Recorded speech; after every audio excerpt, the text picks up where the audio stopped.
Or they were in the building.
Oh, sing, can you see by the dawn's early light once so proudly we hailed at the twilight's last gleaming, whose broad stripes and bright stars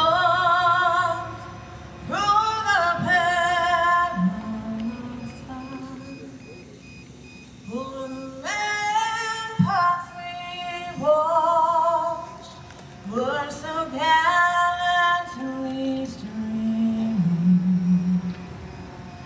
and like its red lamp, the bombs bursting in it, he proved through the night that the night was still there. Oh, say does that star-spangled banner yet wave?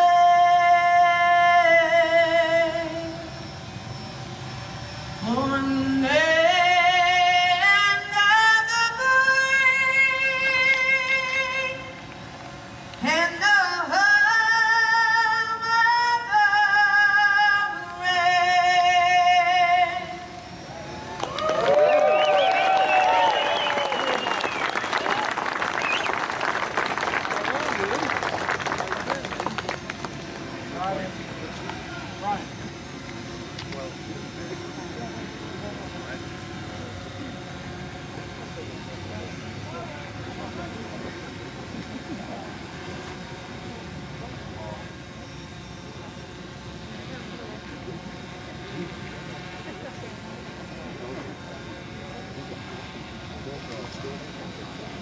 Let's bow our heads.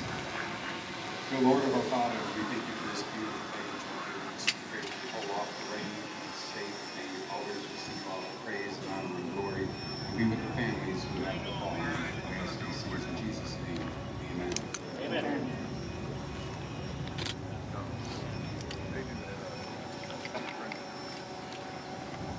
We will be playing tax now.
Good afternoon.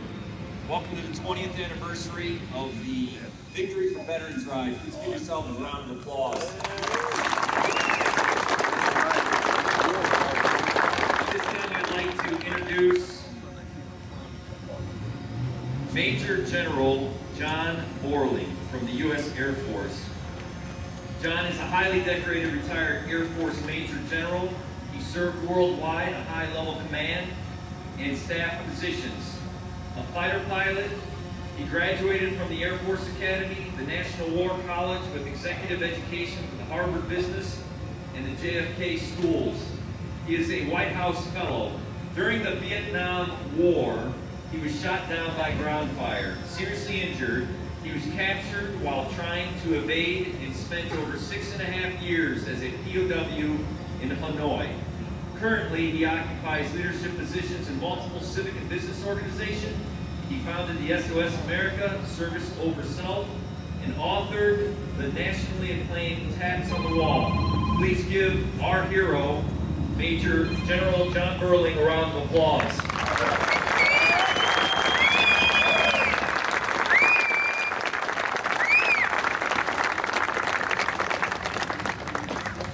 We've got all 4 services, actually 5 services represented today. I need to tell a quick story because it's difficult to communicate to both the military and civilians. Are you with me? Yeah.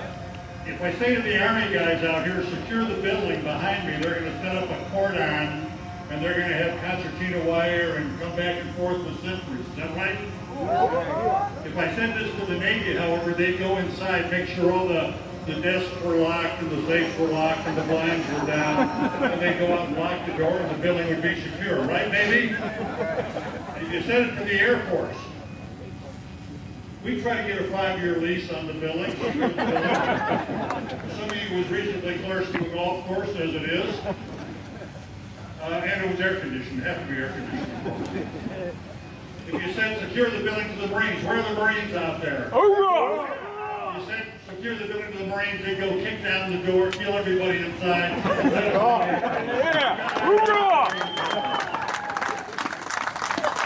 We are out today because of the traveling wall, because of the 20th anniversary of this great ride. I'm so pleased to be here, but I want to take us back 50 years ago. And 50 years ago, we had a man on the moon. And more years ago than that, like 49 years ago, or less years than that, 49 years ago, I was being tortured in North Vietnam. And I got loose and got into a drawer and found letters. I had been down for over 4 years. I hadn't had a letter, didn't know if my wife knew I was alive or dead, and found, as they came back in and jumped me, found that they were ripping these letters out of my hand, and all I could do was look at an envelope that had a stamp on it. And that stamp was a man on the moon. When I finally got back into circulation, I tapped on the wall, which is how we communicated in those days, because we were alone or semi-isolation. I kept, we own the moon. And years later, with the assistance of Trustee Mirvan's wife, I was at the White House working, and across from me at the morning meeting in the White House, just steps from the Oval Office in the Roosevelt Room, was Jack Schmidt. And I told him the story I just told you about how much it meant.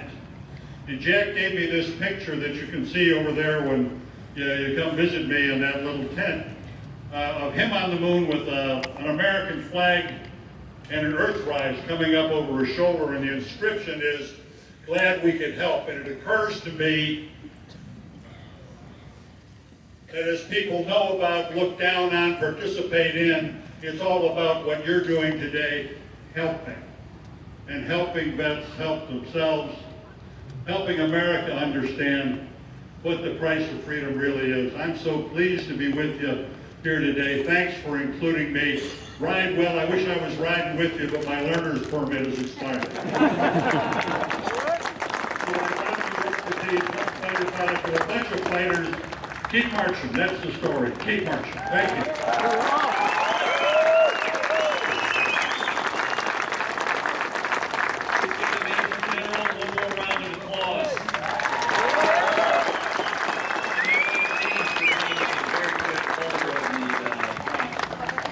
At this time, I'd like to introduce, and it all comes a theme, we have the Vietnam Memorial Wall of 58,272 people who lost their lives for our freedom that's been here all week.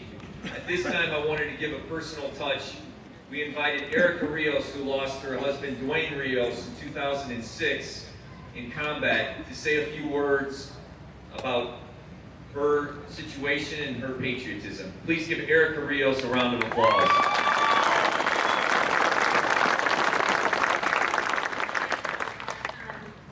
So thank you everybody here. Thank you for your service and your families for supporting you. We had this big long thing written out. Really, I'm proud that I'm getting through it. So I think the one thing that I thought about when Frank asked me to come speak here today was how I referenced my life in sections, and I think a lot of people do that.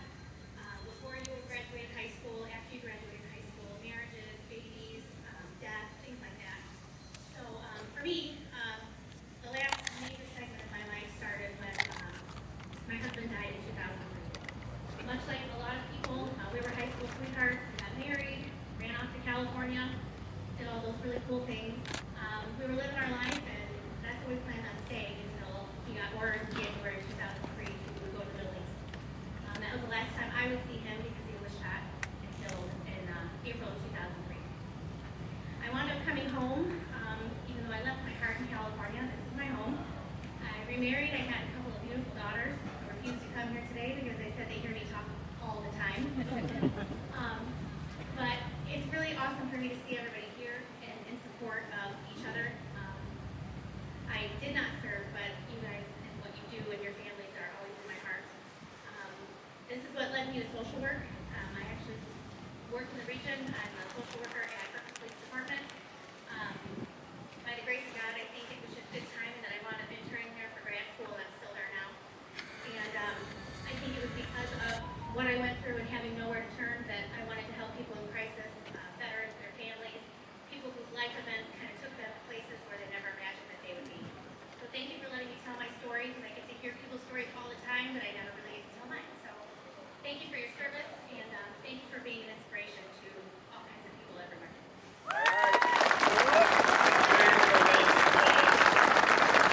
At this time, I'd like to introduce Representative Lisa Beck from Crown Point. State Representative Lisa Beck. For the 20th anniversary of the ride, for inviting me to be here. It's an honor to be here. There are over 400,000 veterans in the state of Indiana. There are 45,000 veteran-owned businesses in Indiana. More than 50% of our veteran population is getting ready for or in retirement. You are important to the state of Indiana. I just want to briefly talk about one of the bills that we passed this year, which I'm really proud of. It's a bill that provides that there is a tax exemption for veteran pension income starting this year. It's a start, and I just want to say that, again, I'm really happy to be here, and thank you so much for your service. Thank you. At this time, I'd like to have my father, State Senator Frank Mervan, say a few words. Thank you, Lisa. By the way, thank you, Lisa.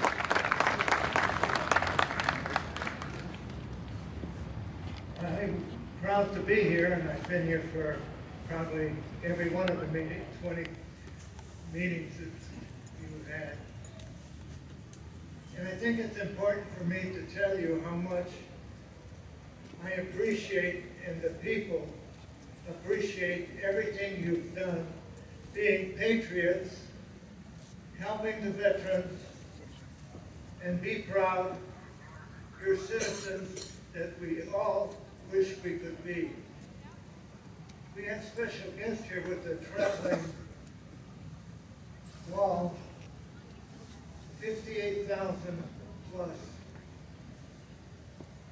men and women have given their life to make our country the greatest in the world.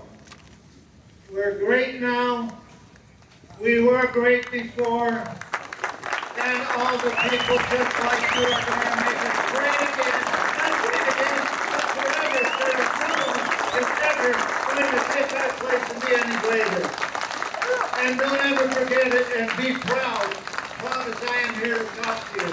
I don't know how to express my appreciation, but God bless you and everybody, all the servicemen, all the veterans, and all the first responders.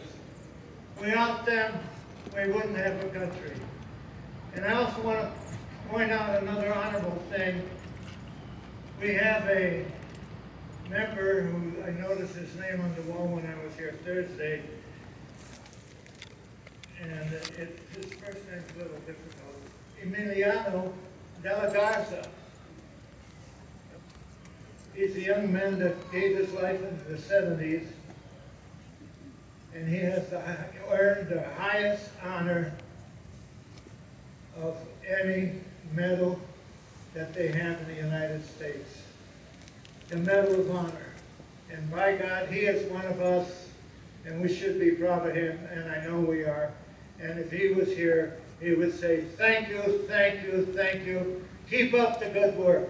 God bless you, and God bless America. All right, at this time I'm going to wrap things up. What needs to be noticed, and I'm going to be quick and to the point, Ambra for 20 years put this on. And they are a group of people who don't care about recognition. But what I know is because of this, we have helped homeless veterans find homes. We have helped people receive scholarships and food. I know when there's a fallen soldier, Ambra shows up and does the escort.